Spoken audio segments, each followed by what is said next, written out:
Bueno, buenos días. Hoy vamos a iniciar la tercera unidad del curso de bases en biogenética y para esto vamos a empezar con la presentación de los conceptos básicos en genética, ¿sí?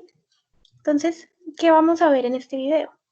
Vamos a definir qué es la genética, vamos a hablar sobre algunos conceptos básicos que es muy importante que tengan claro para todo lo que vamos a tratar durante esta tercera unidad y a la final vamos a hablar un poco sobre la relación que se puede, digamos, encontrar entre diferentes variantes de un gen.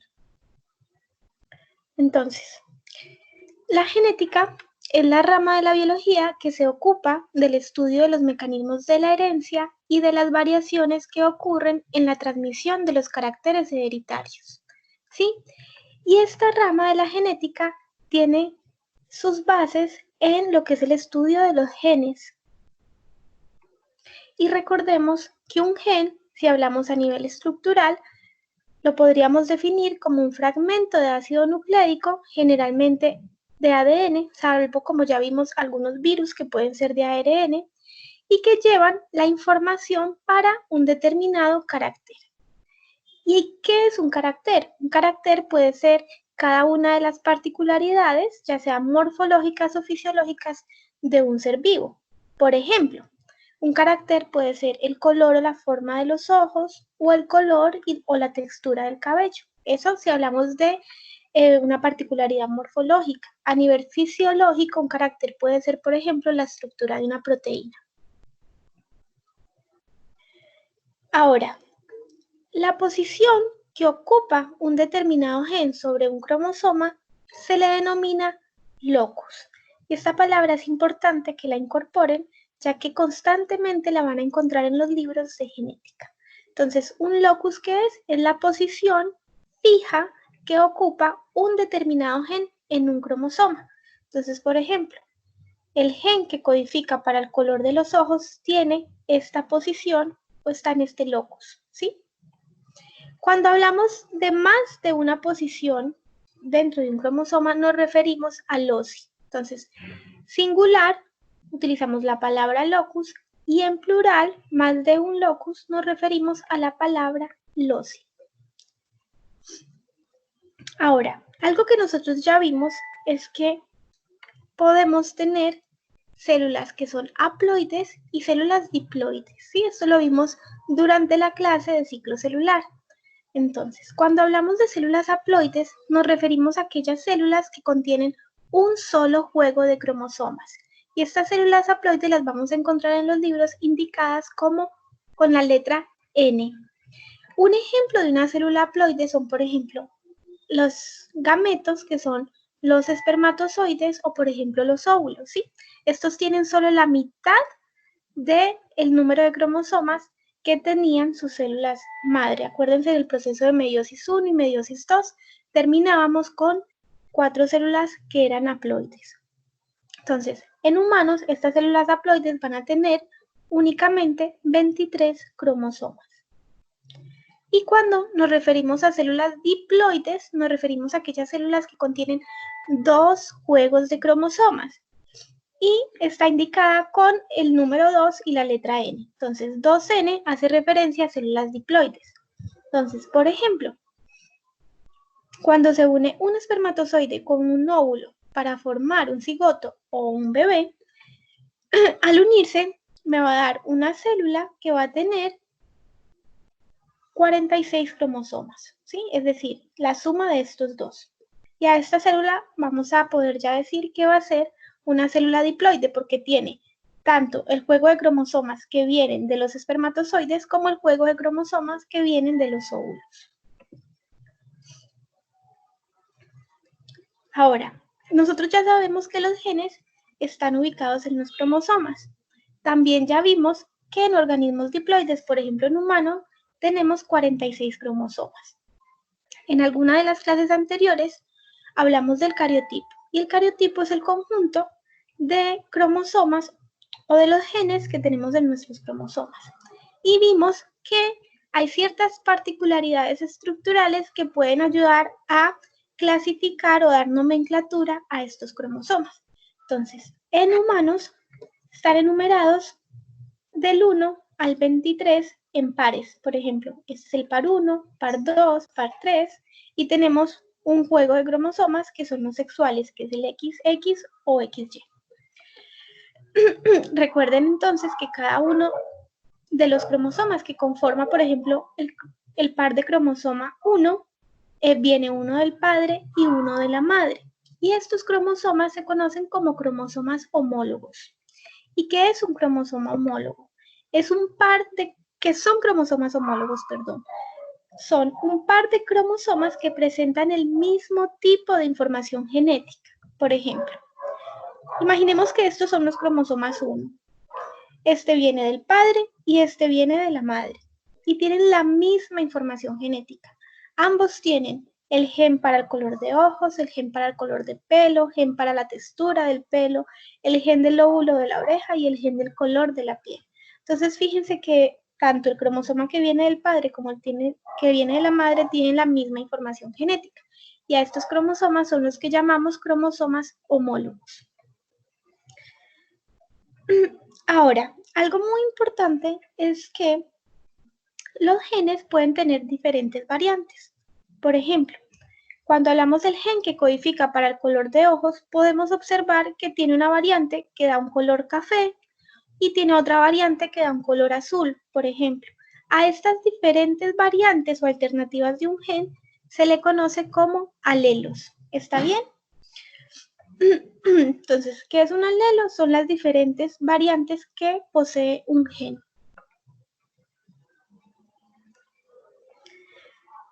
Ahora, recordemos que, entonces, en un individuo yo tengo dos cromosomas, ¿sí? Un individuo diploide, uno que viene del padre y uno que viene de la madre. Ambos cromosomas, para seguir el ejemplo del color de los ojos, va a tener el gen que me codifica para el color de ojos.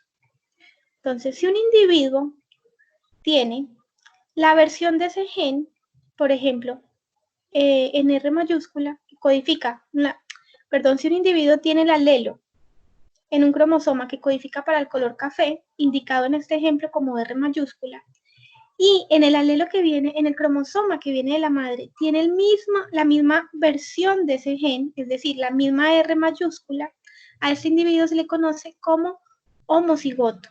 Y también es encontrado a los homocigotos en los libros de genética, se les denomina como raza pura. ¿Está bien?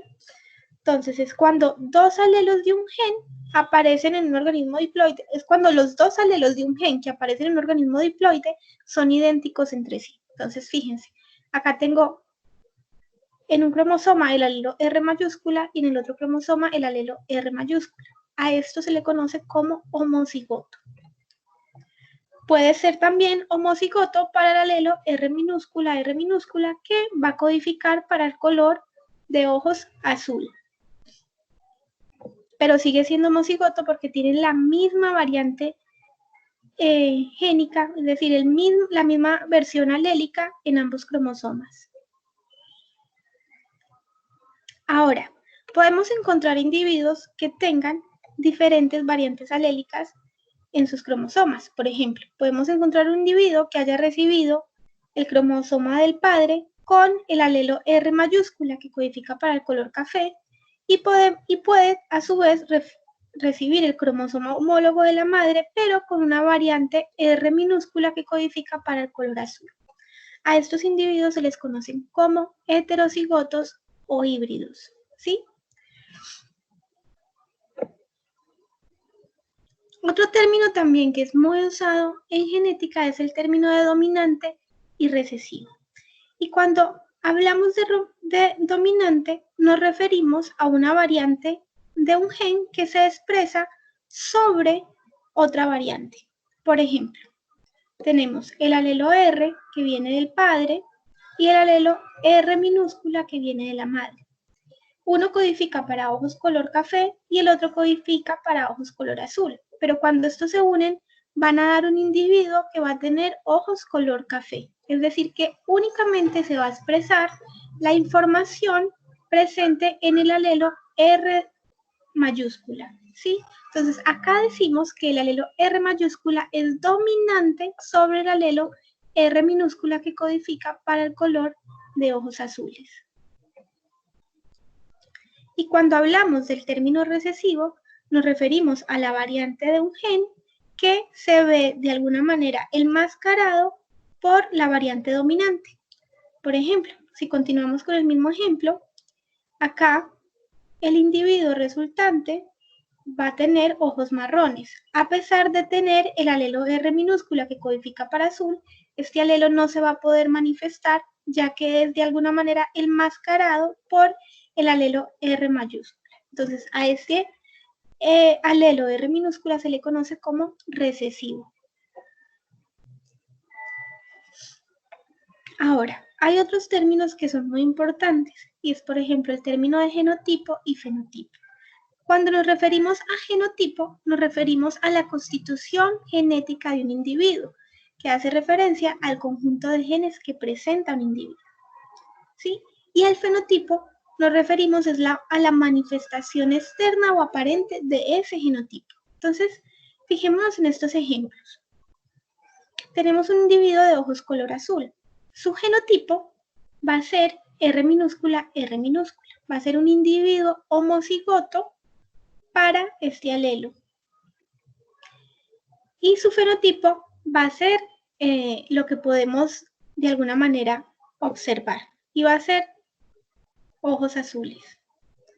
Podemos tener otro individuo que tenga un genotipo R mayúscula, es decir, homocigoto, para los alelos que dan como resultado ojos color café, y su fenotipo, entonces podemos decir que es el color café de los ojos. Recordemos que el genotipo es fijo, es decir, el genotipo no cambia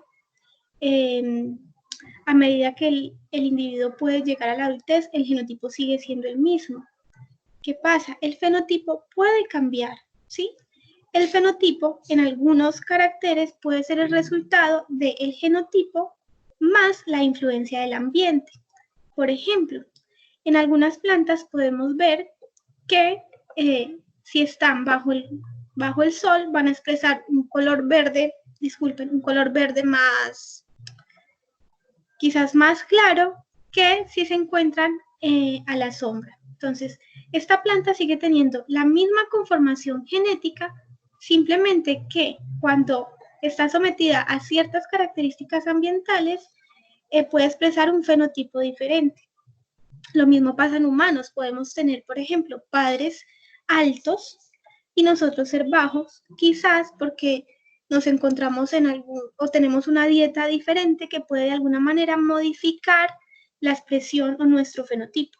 Sí, pasa mucho en países que sufren, digamos, que tienen mucha pobreza, los individuos no se pueden alimentar de manera correcta, entonces quizás no van a poder desarrollar la altura o la contextura que fue heredada de sus padres. Ahora, algo muy importante que tenemos que aprender es que los alelos pueden tener diferentes relaciones cuando se encuentra uno en presencia de otro. Ya vimos el término de dominante y recesivo, entonces podemos tener una dominancia completa cuando un alelo llamado dominante define el fenotipo. Imaginemos que tenemos dos individuos que se van a cruzar.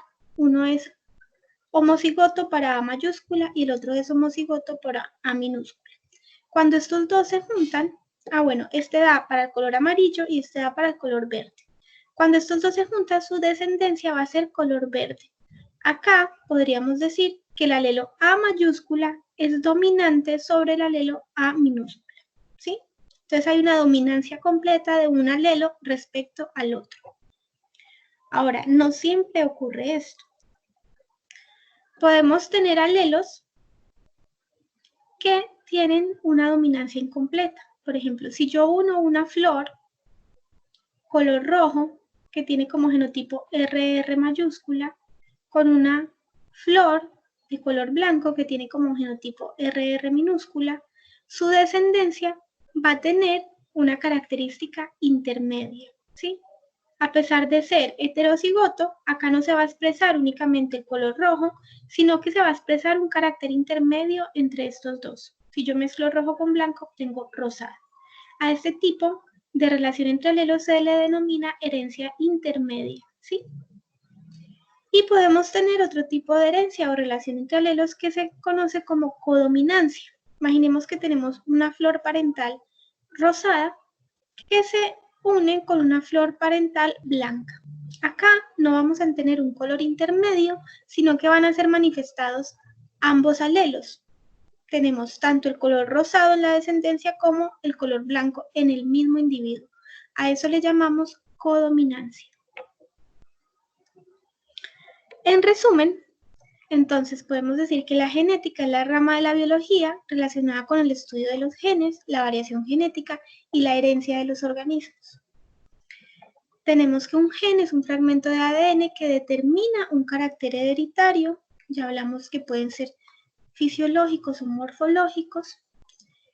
Y también ya sabemos ahora que los alelos los genes, pueden tener diferentes versiones. Y a esas diferentes versiones de un mismo gen se le conocen como alelos. Ahora, en cuanto a la relación entre alelos, ya sabemos que esa relación no siempre es de dominancia versus recesividad. Vamos a tener algunos alelos que van a mostrar una codominancia completa o una dominancia intermedia.